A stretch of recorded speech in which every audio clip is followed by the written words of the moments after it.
Yeah, man. Again, for the umpteenth time, you got Nick Wright. Well, I just went on NBA Countdown on X. You got this guy, was it NBA something, and he's got Nick Wright post to my he has Kobe ranked number 7 or 8 all time, something like that, which is cool. That's your list, right? But in his argument, he's saying that Kobe was never the best player in the league. What? And it's like he says Duncan was the best player from 03 to 07. What are you talking about? Shaq was the best player from from 2000 to 2003 or something like that. Pretty much saying, what kills me, right? If you go back in time and let's hear what Nick Wright had to say about Kobe back in Kobe's playing days, I don't think he was saying this. On top of that, right, Kobe won Player of the Decade.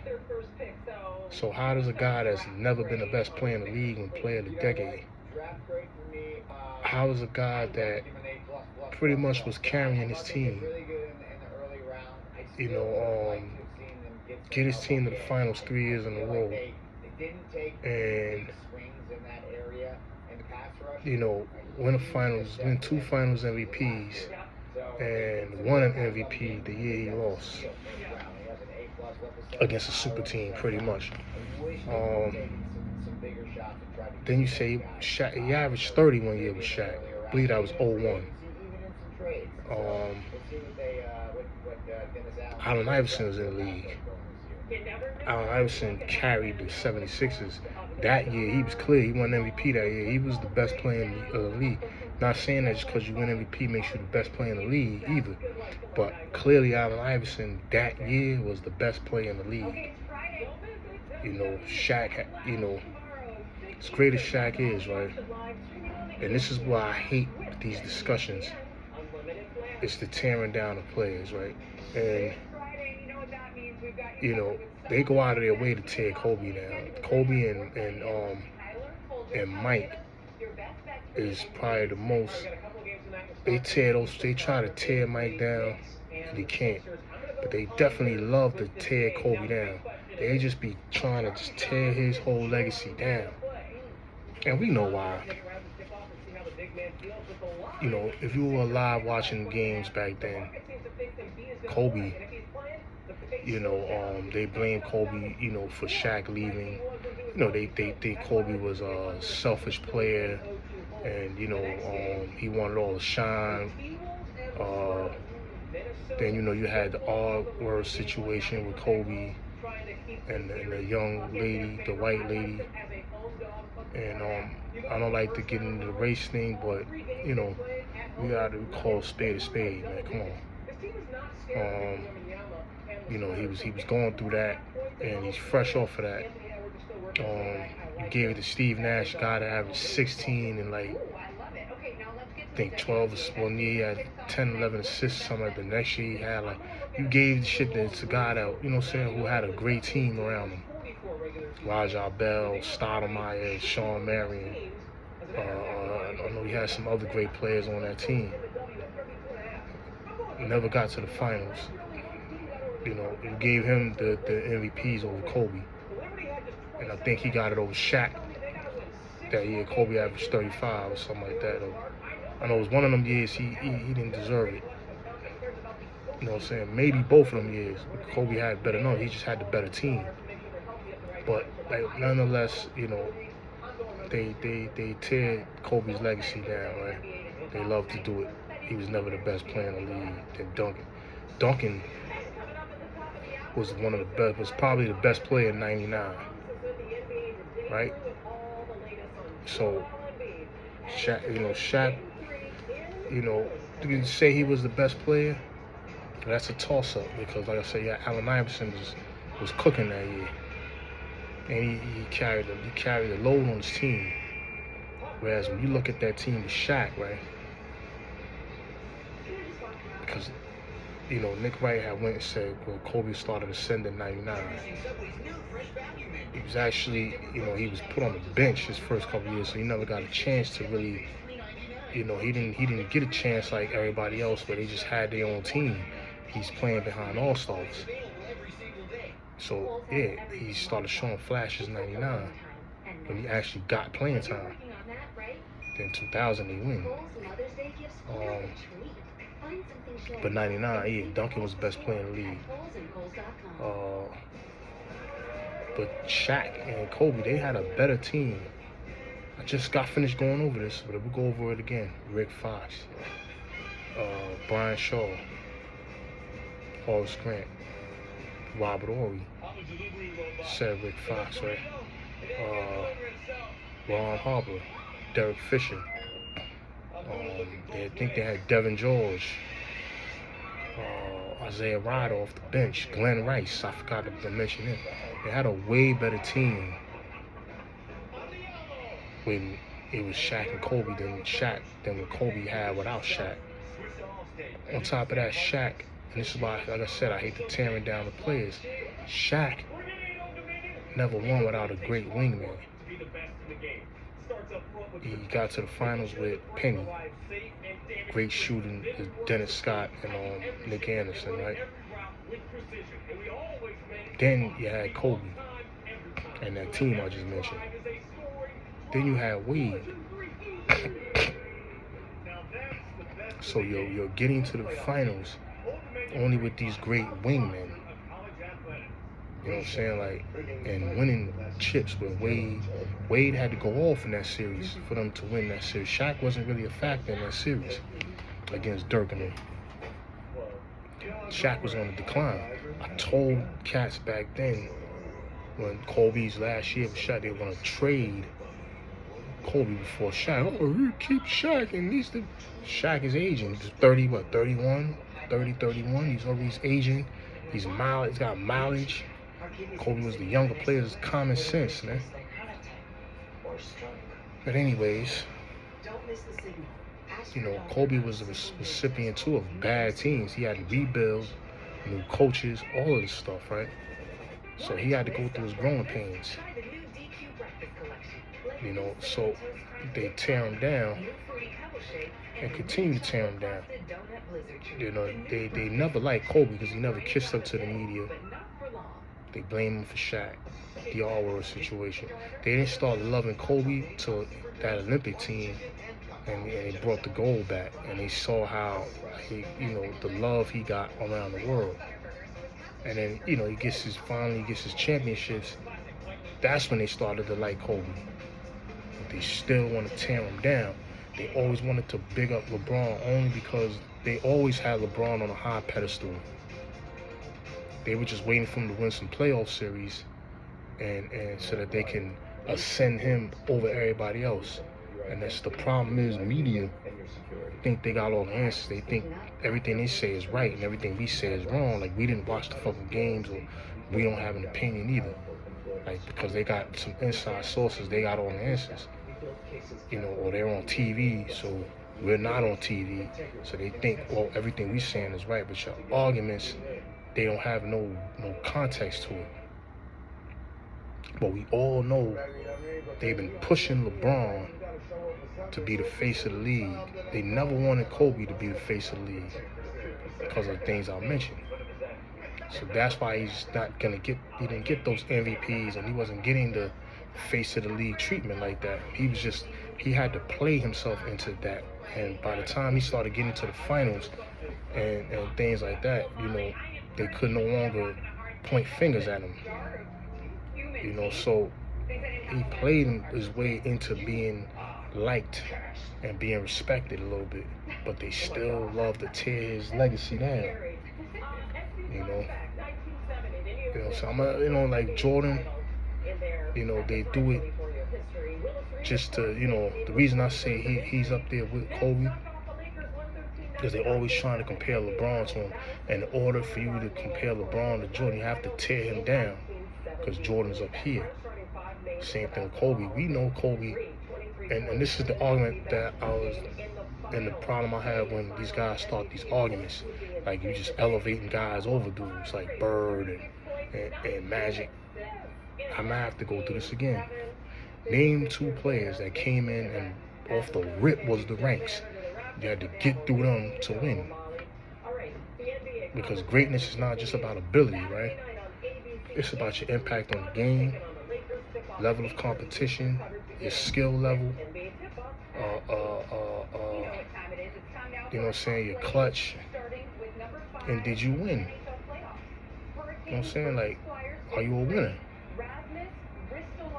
How did you win? You know what I'm saying? Like these are things that to me separate the greats from other players.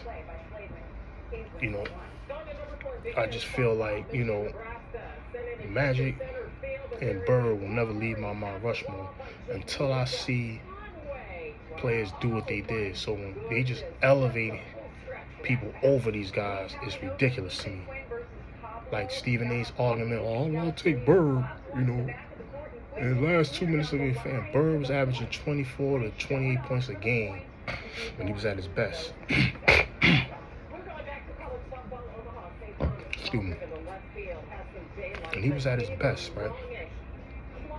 This is what Larry Bird was doing, right? I ought to get some water. Hold on a second. Let me drink some water, man.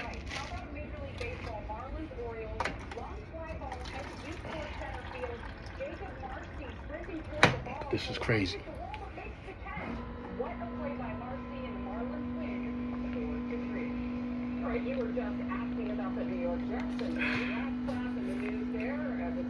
So, like I'm saying, Bird at his best is giving you 28, 24, 25, 20. You know what I'm saying? Like, he was putting up numbers. It wasn't like the way Stephen A make it seem like Bird stood around for 3 quarters and then the 4th quarter just turned it up. But when he talk about Kobe, yeah, he couldn't really argue much about Kobe earlier. But he'll say what he said. Oh yeah, one of his arguments with Kobe was a carbon copy of Mike, and so, you know, because he was a carbon copy of Mike, we're just gonna look at him as a shooting guard. They find all these ways to just like get him out the picture. Great players are great players. Then he said something about centers shouldn't count. Everybody counts. They're on the fucking court, B. Because they had to hand him the ball and they had to no. Dirk was able to score on his own. And B can score on his own. Of course you gotta pass him the fucking ball, but alright. If I give you the ball, Kobe had to be fed the ball sometimes. He didn't just bring the ball to the court and drive and shoot. Like, Jordan didn't do that. Pippen brought the ball to the court most of the time. You had to pass Mike the ball. Mike was able to get his own shot. Like, you can't, like, that shit don't be making no sense, man. They all on the court, man. They make it seem like they didn't disrespect Kareem. They make it seem like Kareem just shot hook shots and that was it. You know what I'm saying? Kareem was running down the court, yamming it on niggas. He was getting rebounds, blocks. What's wrong with these niggas, man? He had a turnaround jumper. I seen him do all this shit, man. We watched him fucking play, man.